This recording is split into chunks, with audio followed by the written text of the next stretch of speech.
भौतिक विज्ञान का शायद ही कोई ऐसा छात्र होगा जो मैक्सवेल के समीकरणों से भली भांति परिचित न हो। ये वही समीकरण है जिनके द्वारा विद्युत, चुंबकत्व तथा प्रकाश जैसी अलग अलग राशियां आपस में बंध जाती हैं। विद्युत चुंबक के क्षेत्र में उनकी खोज को भौतिक जगत का दूसरा महासंयुक्तीकरण कहा गया है। पहला महासंयुक्तीकरण न्यूटन ने किया था। जेम्स क्लार्क मैक्सवेल स्कॉटलैंड के एक विख्यात गणितज्ञ एवं भौतिक वैज्ञानिक थे। इनका जन्म स्कॉटलैंड के एडिनबर्ग में 13 जून सन 1831 को हुआ था। यह वही वर्ष था जब महान वैज्ञानिक माइकल फैराडे ने विद्युत चुंबकीय प्रेरण की खोज की थी। यह एक क्रांतिकारी खोज थी और बाद में इसी विषय में मैक्सवेल ने अपना शोध कार्य किया। मैक्सवेल ने दर्शाया कि निर्वात यानी कि किसी वैक्यूम में विद्युत क्षेत्र तथा चुंबकीय क्षेत्र तरंगों के रूप में गमन करता है। ये तरंगे प्रकाश के वेग से आगे बढ़ती हैं। इन्हें विद्युत चुंबकीय तरंगे इलेक्ट्रोमैग्नेटिक रेज कहा गया। उन्होंने प्रकाश तथा रेडियो तरंगों को विद्युत चुंबकीय तरंगे सिद्ध किया। बाद में ये भी खोज की गई कि इन्हें चलने के लिए किसी माध्यम की आवश्यकता नहीं होती। 18 वर्ष की आयु में मैक्सवेल के 2 पत्र प्रकाशित हुए, जिनमें से पहला प्रत्यास्थ इलास्टिक वस्तुओं के संतुलन पर तथा दूसरा ओवल कर्व्स पर आधारित था। इसके बाद उन्होंने रंगों से संबंधित एक क्रांतिकारी खोज की। इस खोज के अनुसार सभी प्रकार के रंग वास्तव में 3 आधार रंगों बेस और प्राइमरी कलर्स का मिश्रण होते हैं। इन रंगों यानी लाल, हरे व नीले रंगों को अलग अलग अनुपात में मिलाकर कोई भी रंग बनाया जा सकता है। मैक्सवेल की इस खोज ने रंगीन छपाई की बुनियाद डाली। वर्तमान में हर प्रकार की रंगीन छपाई मशीनें, रंगीन टीवी, रंगीन फोटोग्राफी, रंगीन कंप्यूटर मॉनिटर, फोन स्क्रीन सभी कुछ इसी सिद्धांत के आधार पर कार्य करते हैं।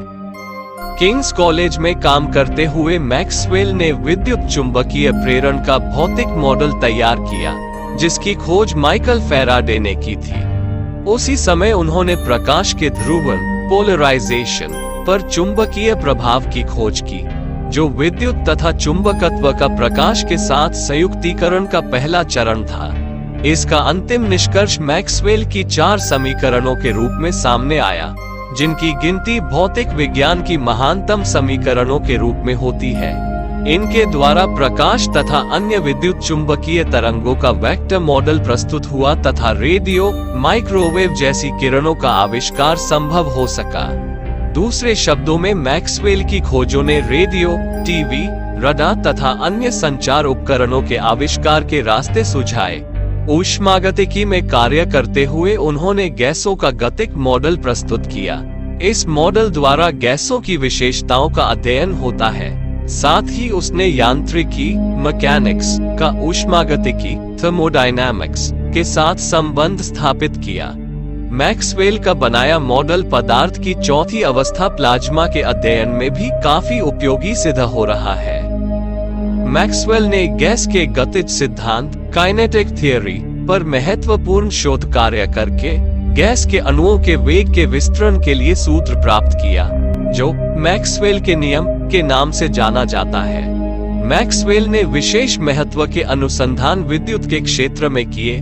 गणित के समीकरणों द्वारा दिखाया कि सभी विद्युत और चुंबकीय क्रियाएं भौतिक माध्यम के प्रतिबल तथा उसकी गति द्वारा प्राप्त की जा सकती हैं।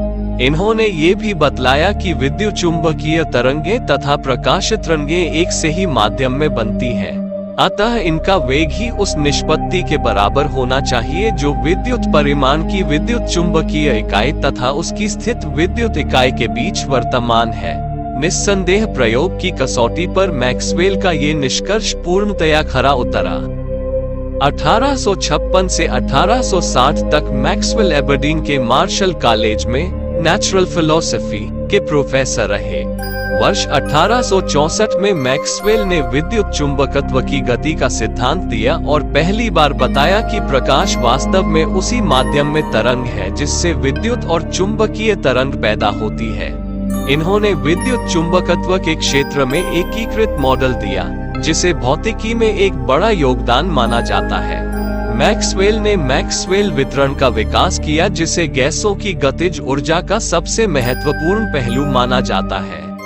5 नवंबर 1879 इंग्लैंड में जेम्स मैक्सवेल की पेट के कैंसर के कारण मृत्यु हो गई थी, और इसे एक सुखद संयोग कहा जाएगा कि जिस वर्ष मैक्सवेल की मृत्यु हुई, ठीक उसी वर्ष 1879 में महान वैज्ञानिक अल्बर्ट आइंस्टीन का जन्म हुआ। शायद प्रकृति को इस महान वैज्ञानिक का पद रिक्त रखना गवारा न हुआ। उनकी खोजों ने आधुनिक दुनिया के तकनीकी नवाचारों के लिए मार्ग प्रशस्त किया और अगली शताब्दी में भौतिकी को अच्छी तरह से प्रभावित करना जारी रखा। साथ ही एल्बर्ट आइंस्टीन जैसे विचारकों ने उनके अपरिहार्य योगदान के लिए प्रशंसा की।